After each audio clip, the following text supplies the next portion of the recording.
Can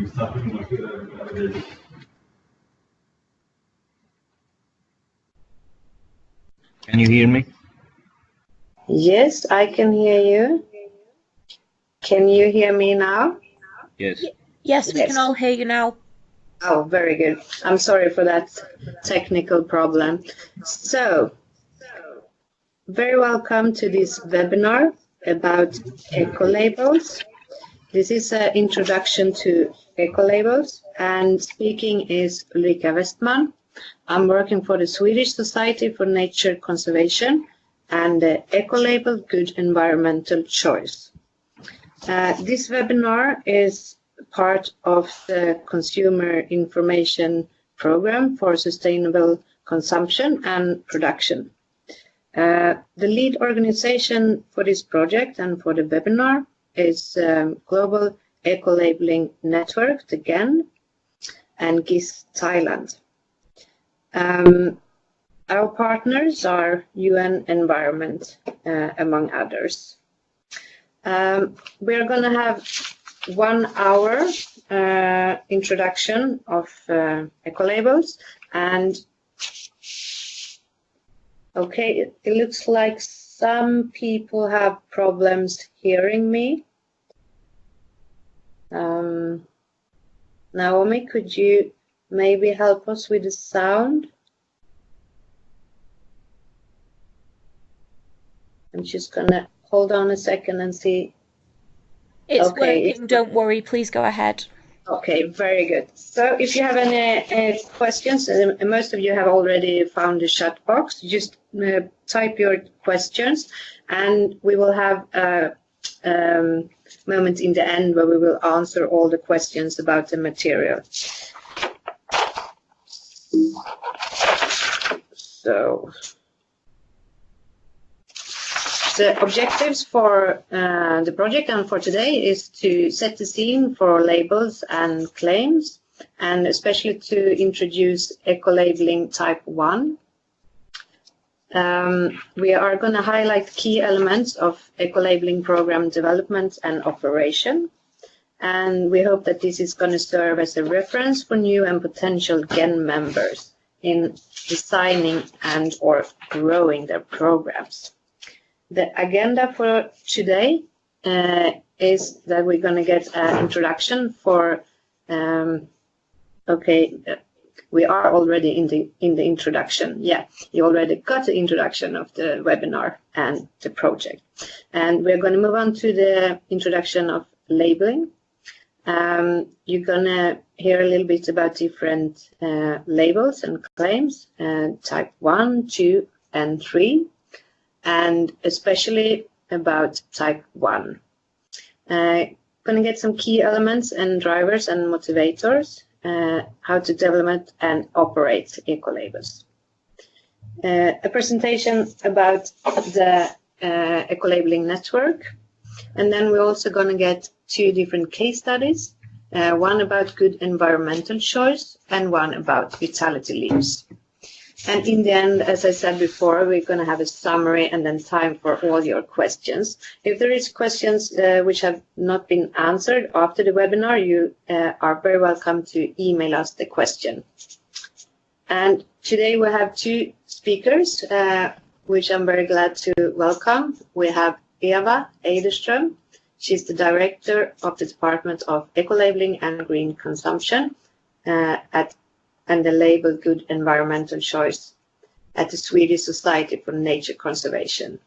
And we also have Yulia, Gracheva, PhD, director and head of the certification body Ecological Union and the Ecolabel Vitality Leaf. And now I'm going to head over to Eva, who's going to take the first part. Hi, everyone, and thanks for joining today. I'm going to begin by discussing first why we're here. And as you know, we're here because there's a certain disturbance in the traditional markets whereby consumers and producers are looking for green alternatives. And this, of course, comes from a growing concern for what's happening with the climate and what's happening with environmental degradation all around the globe. And this, of course, manifests in different ways in different parts of the world, but it involves us all.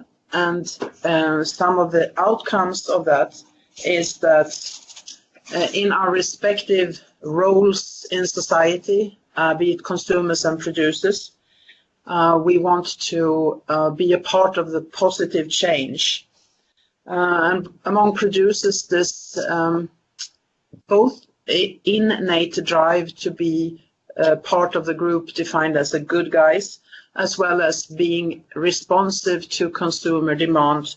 There is an urge to find a way to make their products and services distinguishable by environmental attributes to those who are not yet as far in their process about the environment.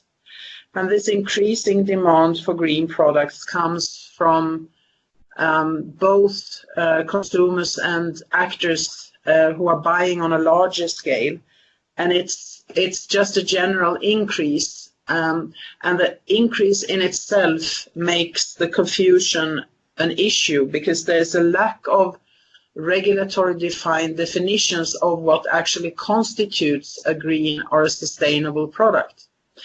And this uncertainty and this urge to distinguish products and make them known and attract a target audience which requires better products leads to a plethora of labels and claims in the market. And among those, we can define a certain number of key groups.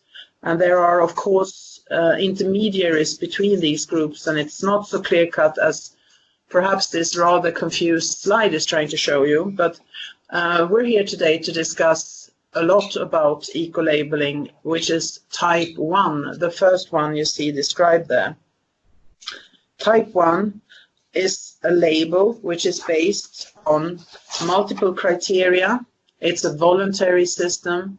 It's a third-party program, and it aims to award excellence in the marketplace in terms of environmental performance.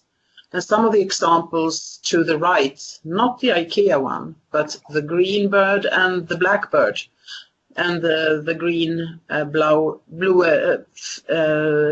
flower are type 1 labels. The black one is Bra Miljöval, the one we're in charge of here in Sweden, called Good Environmental Choice if you translate it into English. There are a number of type 1 labels, and you find them all if you go to Global Ecolabelling Network's webpage to find more. But we also have a label type which is in the ISO language called type 2, which is in normal speak more defined as claims. And claims are informative, but they're environmental, but they're self-declared claims. They're not third-party verified. And under the heading of claims, you can also argue that brands fit under that category, since brands in themselves have an innate wish to communicate a promise to the customer. And looking at Patagonia or IKEA's brand as a symbol of a claim, you might also get a sense of an attached environmental performance, which only the brand is the certifier of to some extent. And then there's also a third type, which is called environmental declarations. Declarations are voluntary programs also, and they're based on quantified environmental data of a product, and they follow preset rules of how those data are achieved or attributed to the product and how they are depicted. They are also set by qualified third parties, but they do not have a built-in ambition to make a selection in the marketplace. It's it's a set of criteria for how to present the data, which or make it or call it the footprint of a product. Whereas Type I has an ambition level of only addressing the excellence of a certain market segment.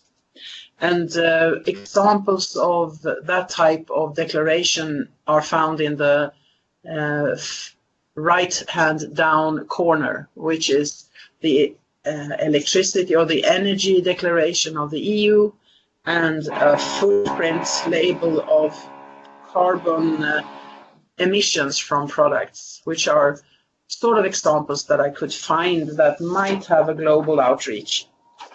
But they're also, if you're hearing some kind of drilling sound, it's because they're drilling somewhere in the house. They're not allowed to do that at this time. We can't control that, so you will have to bear with us on that.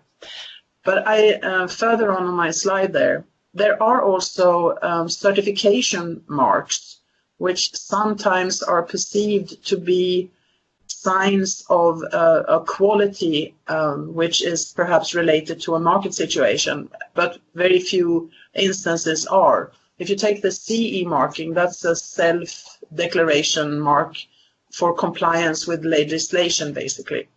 So that's basically verifying that you have a right to be in the market at all.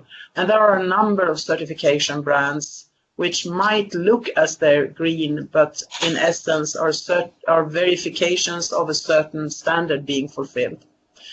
And even further on the scale of confusion, there are labels and pictograms that want to capture something which the producer wants to communicate to consumers, but it might be of no or very little relevance.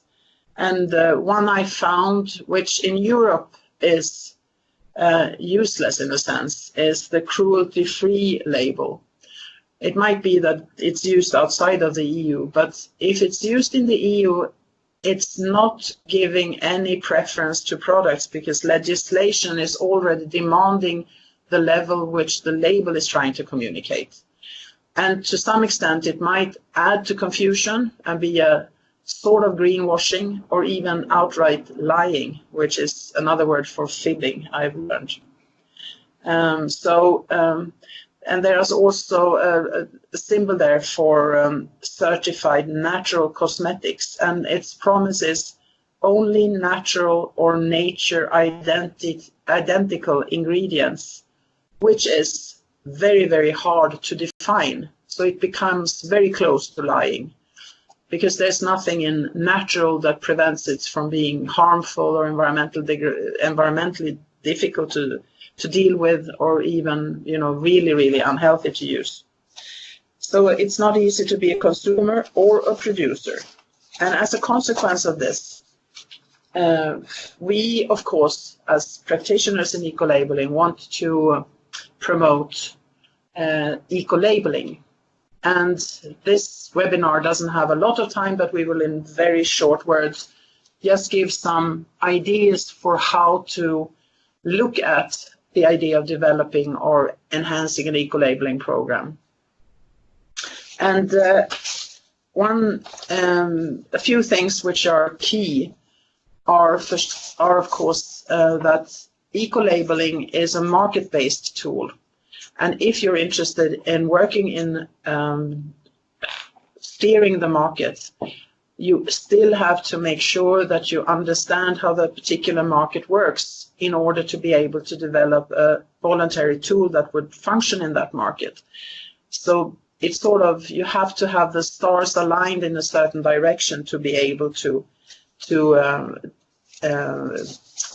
develop and deliver a label which does what it's supposed to do.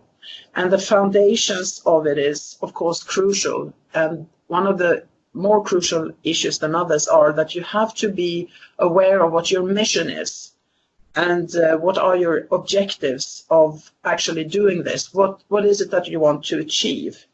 And how do you look for supporters in order to be able to deliver that? Designing the program will be, of course, key. And this will have to be context specific, depending on what your markets are, how the situation is looking for your particular product area that you want to go in. Is it a monopoly or oligopoly, or do you have competition wide? Do you have strategic alliances you can make? It's going to define your success. And when you have come so far that you have a program in place, of course you have to apply normal market-based structures for how to run the program and how to implement the program.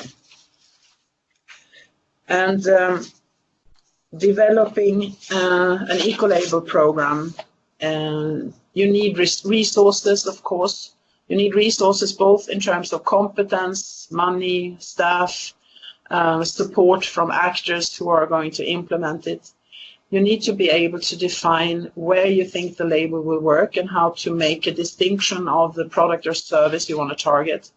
You need also to understand your market and understand what the consumer preference is in the market. For how else will you be able to get support unless consumers find that this product, the label product, delivers what they expect a good and environmentally preferable product is doing. You need to find some kind of way of becoming recognized by consumers, which is hard in a mass market to reach all the way to consumers. And you need to encourage long-term commitment to participation from industry. And there are also issues about how to select your product categories and how to find your proper way forward, and also how to avoid ending up in situations where you have conflicts of interest or issues with quality. And I think for timekeeping that I should continue with we should go on to the GEN, but I think one key message also is do not invent the wheel yourself. There are a number of schemes around, and you should take the time to study and understand what existing schemes have, what ways and roads they have selected in order to be able to learn and continue on a much higher level than starting from scratch yourself. Yes, thank you very much, Eva. Now I will hand over the microphone to Yulia, please. Hello, everybody. Yes, I can. Yeah, okay, thank you. Well, my name is Yulia, and I have been a GEN board member since 2017, and I will give you some information about the Global Ecolabelling Network. And I totally agree with Eva on the thesis that it is not a case of inventing the wheel when you are going to start the ecolabelling program. As you see, many different things should be considered, but in addition to many available resources and guidelines, there is a network that unites the most credible, comprehensive, and well-developed Ecolabelling Type I programs all over the world. It is called the Global Ecolabelling Network, and if you are running or planning the ecolabelling program or need to know more about the ecolabels, you should definitely use the GEN opportunities. The aim of GEN is to improve, promote, and develop the ecolabelling of products and services on a global scale. GEN tells that Type I ecolabels are the most credible and comprehensive ecolabels in the market, and they can influence sustainable purchase via different target audiences. GEN is celebrating 25th anniversary this year, and in Italy, particularly GEN members were the authors of the first version of the ISO 14024 standard. They put there many important principles, and every ecolabelling Type I program should follow them, and I would go a little bit deeply inside.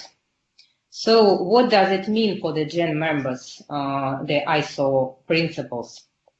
Firstly, the ecolabelling programs are voluntary.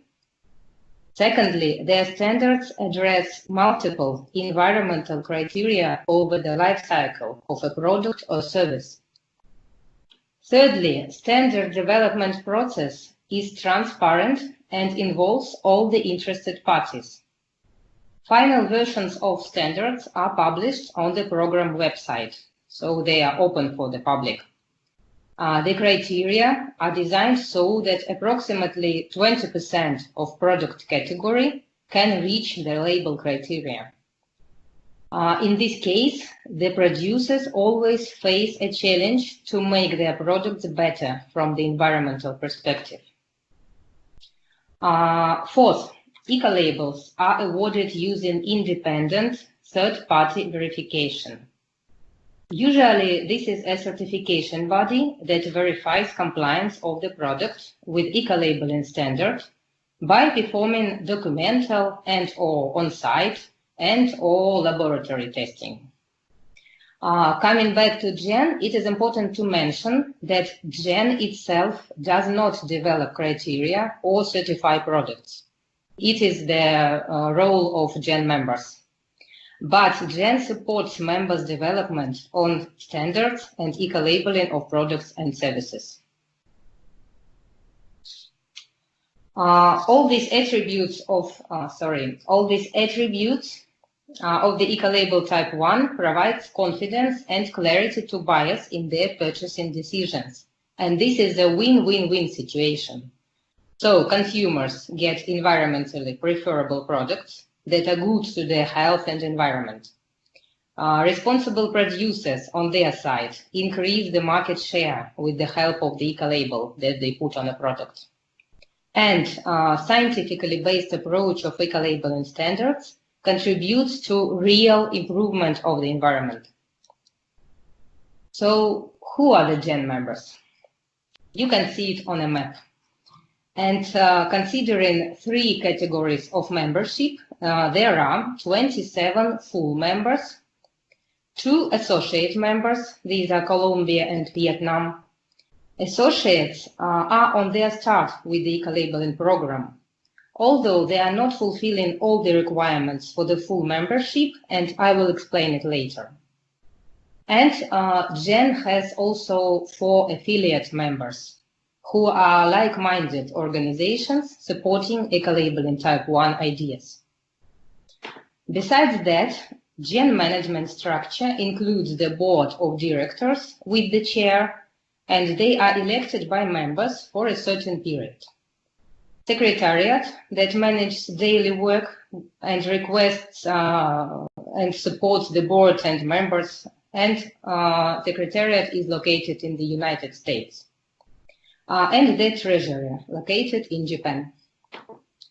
The collective expertise of GEN is unparalleled, and many of the members are involved in ecolabelling for over 20 years. So they can contribute much into development of the younger programs, and younger programs are fully invited to gain this experience. What are the other benefits of being GEN member?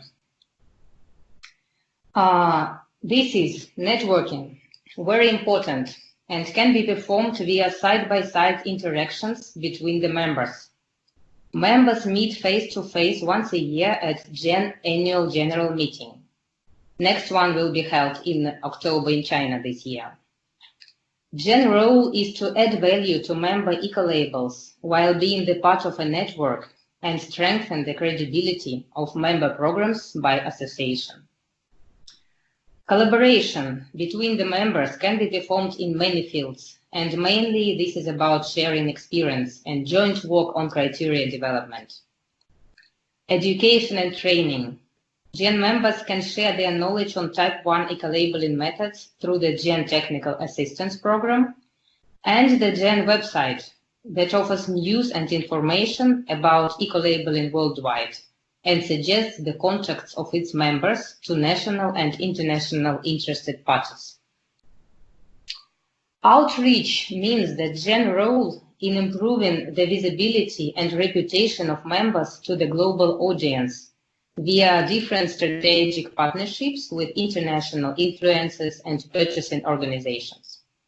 You can see some of these influencers in GEN affiliates list, but there are more, of course. Well, if you are interested to be a GEN member, what to do? The first thing is to decide whether you want to be a full member, associate, or affiliate. You can be a full and associate member only when you are running the Ecolabelling Type I program. Full membership is approved only after undergo the Genesis process, that is a peer review by the GEN board members, and I will tell about this later. In any case, the first step is to read the GEN bylaws that are available on the website and then contact Secretariat to get the application form and further assistance. After your organization is approved at the GEN AGM by voting of all the members, you will be charged the annual membership fee. I mentioned Genesis as an essential condition for the full membership. Let's briefly stop on this issue. Genesis, as you see, is a system to coordinate the Ecolabels internationally. Members that have passed the Genesis audit prove that they operate their program in compliance with the ISO 14024 and ISO 17065 standards principles. The audit is performed as a peer review by GEN board members once in 5 years among the members and for every new member. After undergoing Genesis, the Ecolabelling program gets a right to sign the multilateral mutual recognition agreement among the GEN members. It means that the procedures of the program are recognized by the other programs. This allows GEN members to get more credibility. To producers who want to get the Ecolabel, that means facilitating the Ecolabelling process. In case of export of Ecolabeled product to other country, they can get the Ecolabel of that country after simplified and cost-effective certification procedure, based on the mutual recognition of the Ecolabelling programs in these two countries. By this means, Genesis helps to deal effectively with any concerns about trade barriers. Besides the mutual recognition agreement, GEN members can sign more specific MRAs between two or more parties based on the Genesis.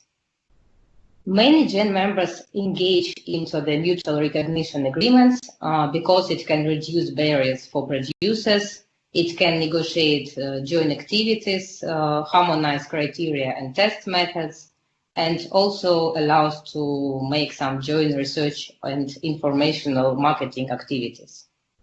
This is a good example of collaboration between the members in order to develop the global market of Ecolabeled products. And my last slide for this section, so it's hard to tell everything about GEN in 2 minutes, but please look into these links that will help you to get more information about GEN, Genesis, and GEN activities. Thank you. Yulia? Yeah. I will try to swap the presentation here. We'll see how it works. And can I just address some of the questions that have, I'm not going to address the questions on the chat, but I'm just going to remind you that at the end we will give responses to the questions, if that's okay, to the people who have now chatted about some of the issues. And I also want to just remind you that you can get this presentation if you provide your email so that we can send it to you. But we're also happy to be of assistance with further issues if you contact us directly after the webinar. While Ulrika is trying to put the presentation up for you, I'm going to just introduce Bra miljöval, or good environmental choice, which is the Ecolabel that Naturskyddsföreningen, or the Swedish Society for Nature Conservation, has been operating since 1990. It's not at all one of the oldest labels. We have the mother of all labels, the Blaue Engel, which turned 40 last year.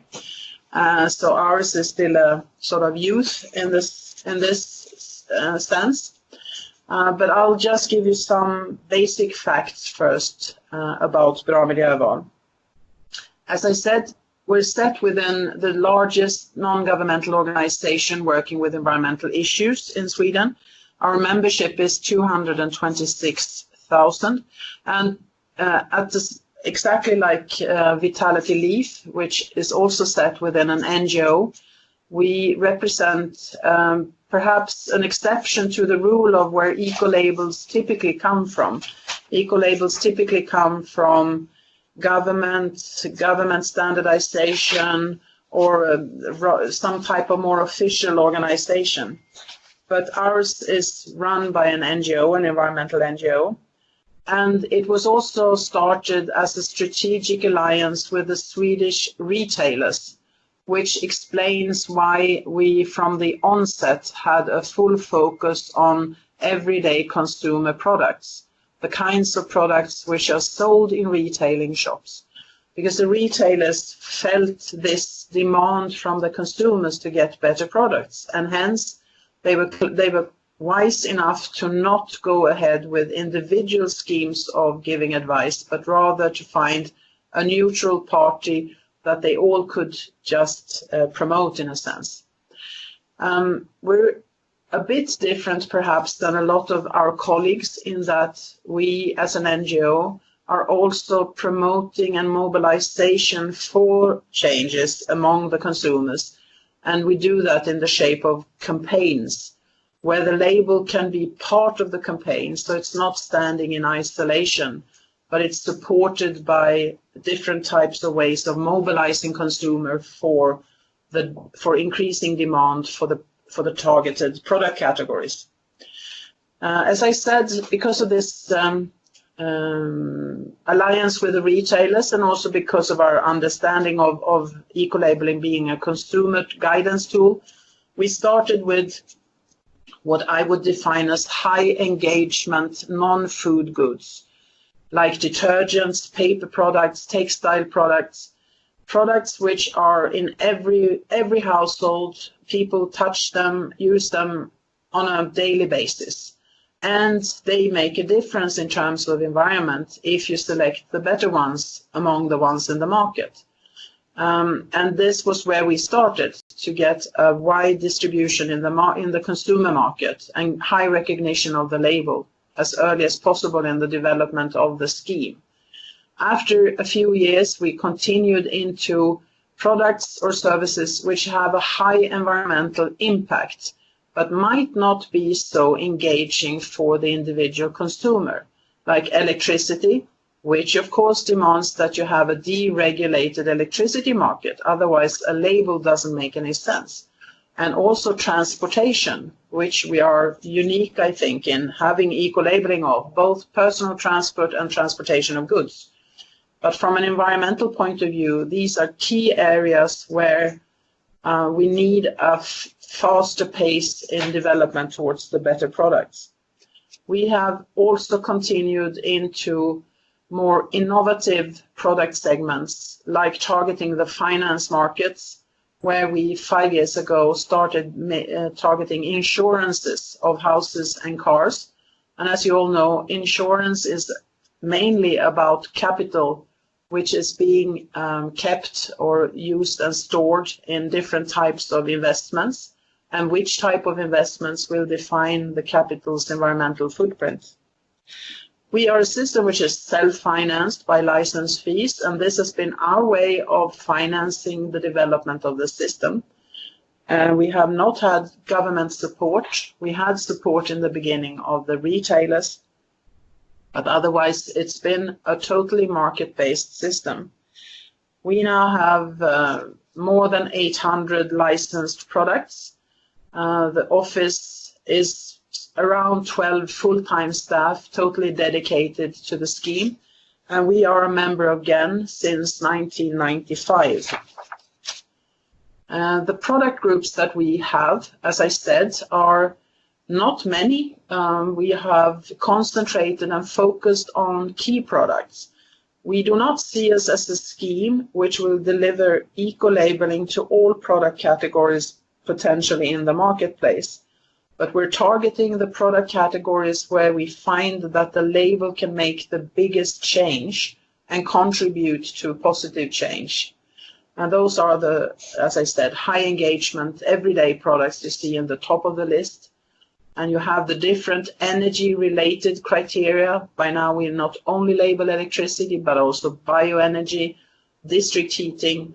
You see the transport. We also have the retailing shops, which is a strategic choice. If you can label a shop, you indirectly actually promote their assortment, which in a way also supports more of eco-labeling or organic food. We, perhaps that was not clear, but we are only focusing on non-food because we have a strong system in Sweden and in the EU which handles the organic production of food.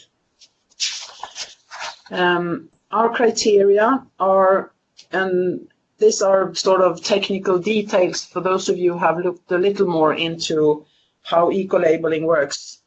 We prefer criteria which are sort of cut off, that you can always answer yes or no to a criteria demand.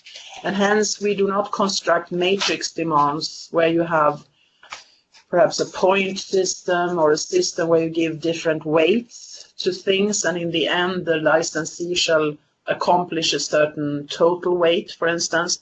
We prefer it to be more transparent and hence have tried to focus on that method. We want to set our demands as high up in the product life cycle stream as possible, as early in the process of developing the product. And one example is where, for instance, in the household chemicals, where we set the criteria on the chemicals, on all chemicals which are in a product. If they comply with the chemical demands, the product can be labeled.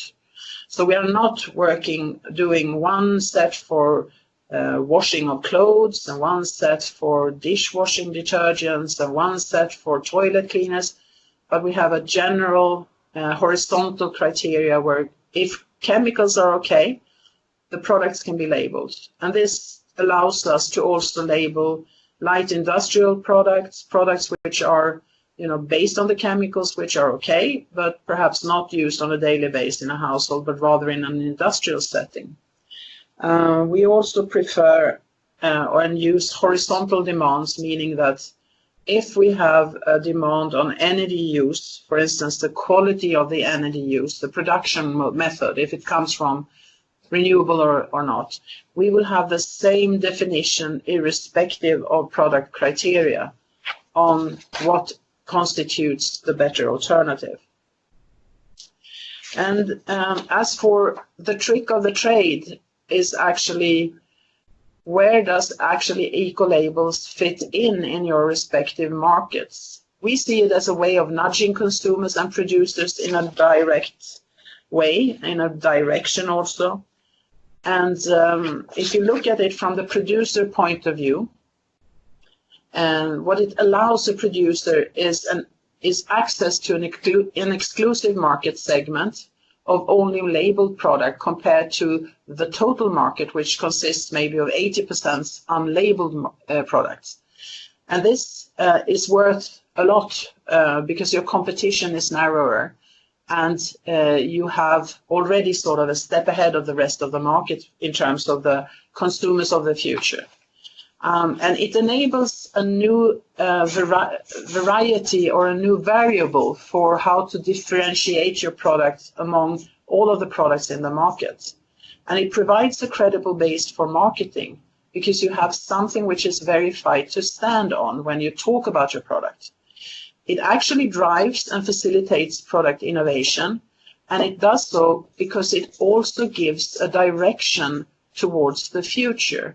And in part, it defines where the goal lies. So a producer which predominantly has not constructed his company out of high environmental knowledge can actually buy into a preset of environmental definitions which usually are not provided by the regulatory system. The regulatory system usually just defines the roads where not to walk, but not the part of where is actually the goal. That is left to the market to define.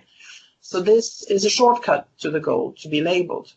And it stimulates competition on qualitative issues, and it provides data, access to data, because in a transparent eco-labeling system and the way we have constructed it, for instance, in the chemicals case, where if we verify that a chemical complies with our demands, that chemical will also be posted on the website so that any other prospective producer can check already before they formulate their product whether that ingredient will be in compliance with the demands. So it facilitates their product development process as well. And then for consumers, I talked about that the fact is that people want something to happen and they demand something which is better, but it's very hard to match that unless something is already in the marketplace for you to show preference for, meaning that although the normal discussion is that what consumers want is what you find in the market, but that's true as long as all the alternatives are available.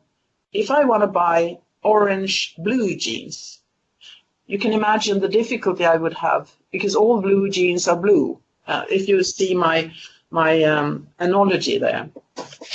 And what we've found all the way is that eco-labels have actually been able to open up the market and give consumers another product to select, which they gladly do once it's delivered to the market. But it means that in the beginning, a producer needs to take the risk because there is no current competition on the market level.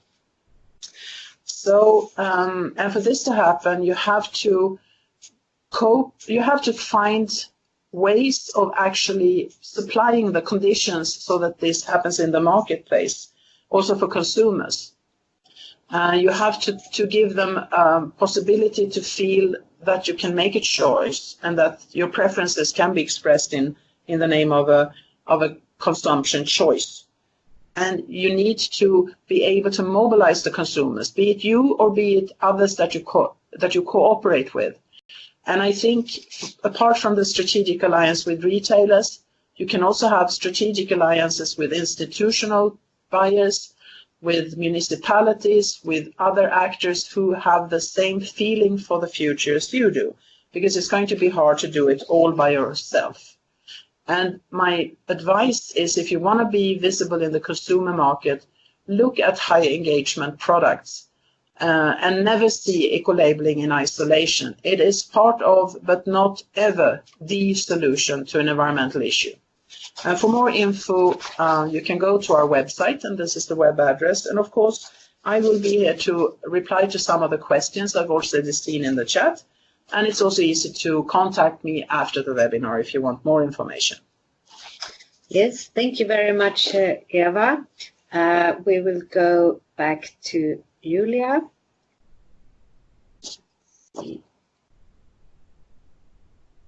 Me to put your presentation up? Should I launch it by myself? Okay.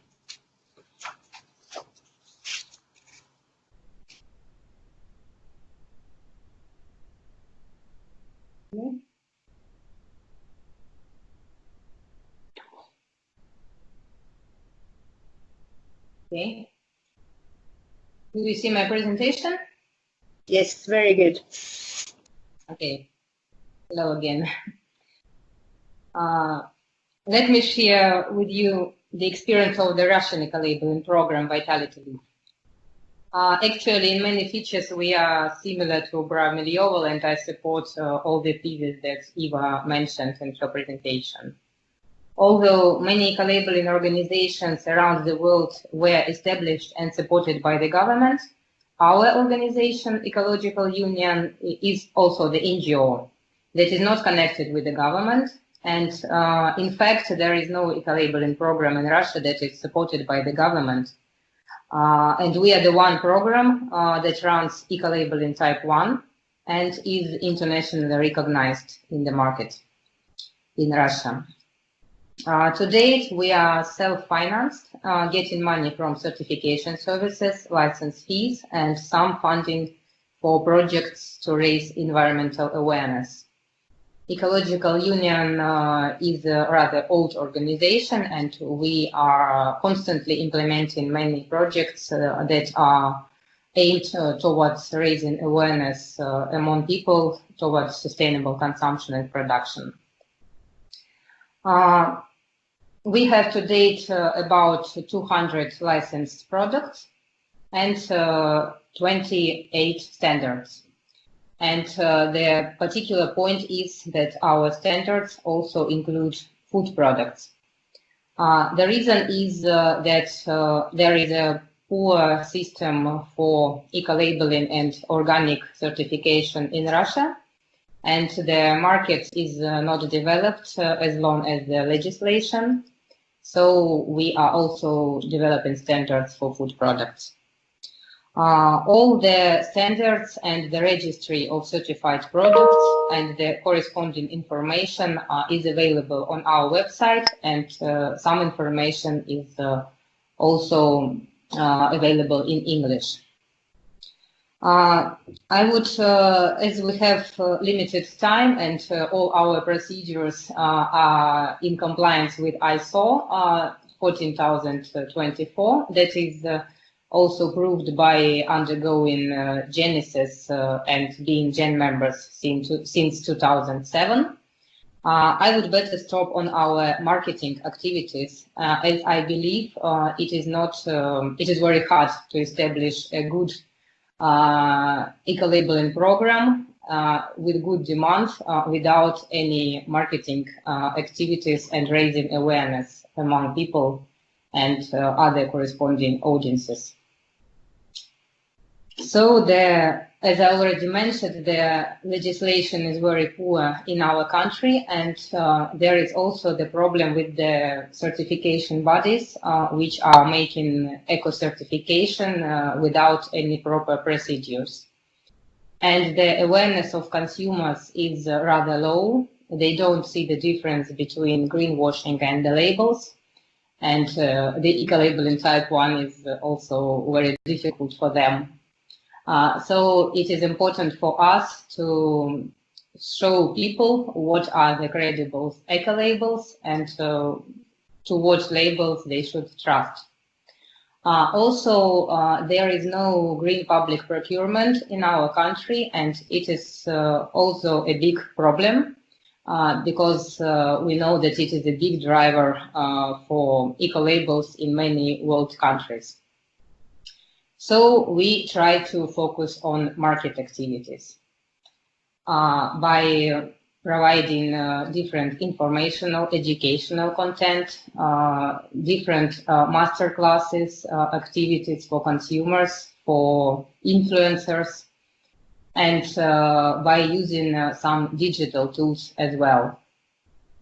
The point is that we communicate not only about our certain eco-label, Vitality Leaf, we try to communicate about all credible eco-labels. And that also helps us to gain many publications in federal media that can write about many labels and about licenses, and it is not considered to be the advertisement for money. As Eva has already told, and I agree with her, retail is a very important audience. If you don't have green public procurement in the country, retailers can be your good friends and partners because they can really influence the market, they can influence consumers, they can set specific requirements for the products they put on their shelves. And this is a good driver for many consumers. And in our country as well, the interest from retailers is rising. And we try to target this audience and to make some educational stuff for them. so that they would know more about the eco-labels. The good case study that we had this year with one big retail from DIY was the case with the Leroy Merlin shop. This year, they set the requirements for their self-brand Luxense paint to be eco-labeled by the Ecolabel Type I.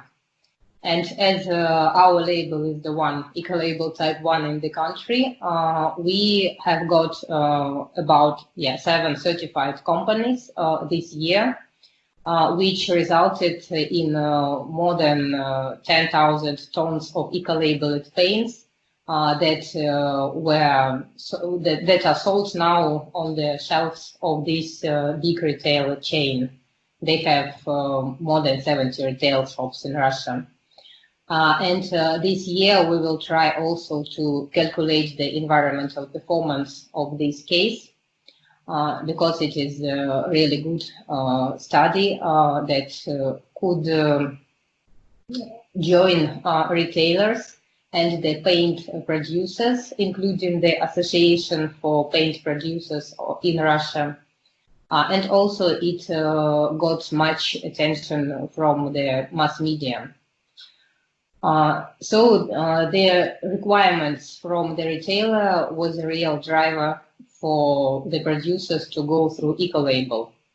But the side effect was also that when these paint producers came to us for certification for this retail brand, they realized the market opportunities for that. And then they began to certify also their own brands according to the Vitality Leaf. And I think it is a good example for collaboration. We also have implemented several educational materials, and this one is a brochure for the retailers. It contains also the classification of eco-labels, and this is I think, only one example of a comprehensive classification of labels in Russian language. And we used the UN approach of classification for this guide. One edition, the first one, was supported by the grant of the Nordic Council of Ministers. But then this edition gained success, and we got another support from a Russian retailer to make the second edition of this book, and this is a really good thing. Also, we have some materials for our consumers, and we tell them what are eco products and what are different eco labels that can be found on the products. And our last project is a mobile application that is available worldwide for 2 platforms, and it has also English and Russian version, and it contains the catalog of eco-labels. We tried to make a classification of labels, and in this classification, Ecolabels Type I are the most recommended. The mobile application has a scanner function so that you can make a photo of a label in the shop, and the application will recognize this label. And to date, the application knows about 100 different labels, can recognize them, and we constantly increase the base, so we get all the photos that are made by people.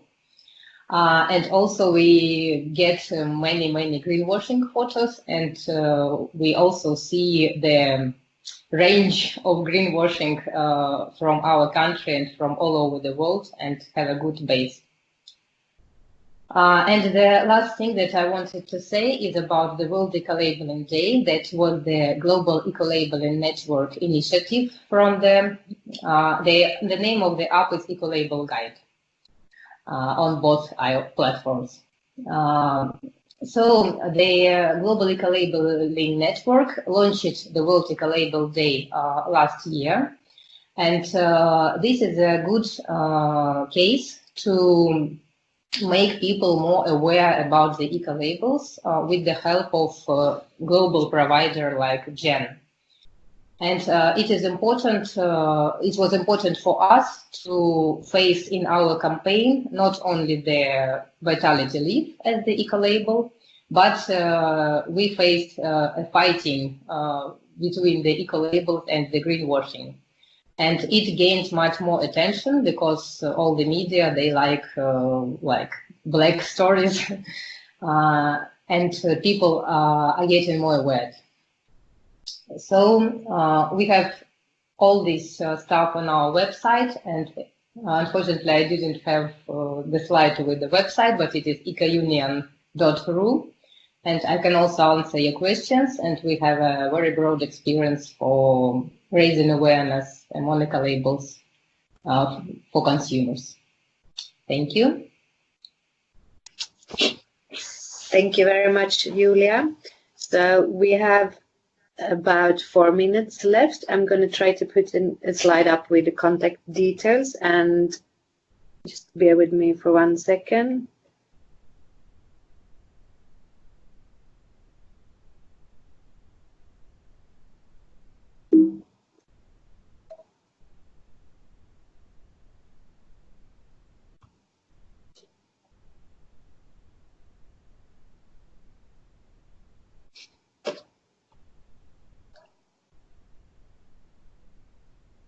Just 1 second.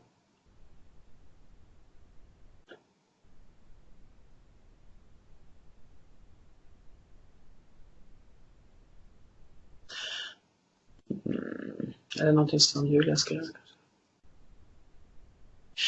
But, well, I'm going to just step in here because Ulrika is trying to put up a slide which the system seems not to accept. Because we have received a number of interesting questions, and some of them demand more lengthy replies than it's possible to give over this webinar, unfortunately. So I once again urge you to note the email address where you can forward your own email addresses, and we will get back to you with detailed replies. We have noted the questions, and we are willing to, of course, continue the discussion over mail, or even set up Skype meetings if this is preferred, to be able to have more of an interactive continuation of the discussion. Unfortunately, it seems that we cannot put Ulrika's address on the mail, but you can also use the mail that was forwarded to you where you found the link. Yeah, you can see my address in the chat section. It's ulrika.westman@naturskyddsföreningen.se. So please send your emails to my address, and you will get this material, the PDF that we've been showing today, if you want. And we also noted all the questions, but to answer your questions, we need your email addresses or your contact details. And we will also gladly, of course, forward the presentations if we have your email addresses. Unfortunately, Skype doesn't provide this automatically, so you will, as I see that you're doing now, you're forwarding your email addresses through the chat, which is fine. So we will memorize that, and it could also be good for you to know that this webinar has been recorded, and you can watch it later on at the GEN website. So there is different ways to get this information again. So we have 1 minute left, and I think all that we can do now is say thank you for joining the webinar. Thank you, Eva and Julia, for speaking. And just please send us your email addresses and questions. And yeah, there will also be a similar presentation next week, the 12th. I think at the same time, and it would be the same introduction to Ecolabel, and it would be in Russian.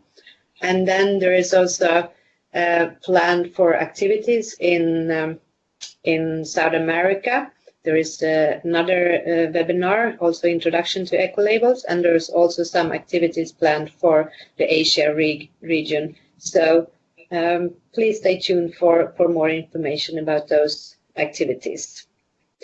Yeah, thank you very much for joining the webinar, and goodbye.